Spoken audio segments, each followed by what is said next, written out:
পারছেন এটা একটা গিফট। আর এই গিফট বক্সটা আমি আপনাদের খুলে দেখাবো এর মধ্যে কি আছে।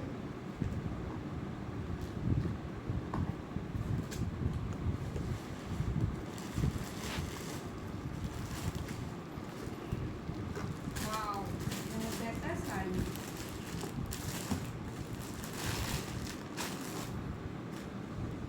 দেখুন কি সুন্দর শাড়ি, কালারটা দেখুন শুধু কি সুন্দর সব। আর এটা আমি অর্ডার করিয়েছি মালদহ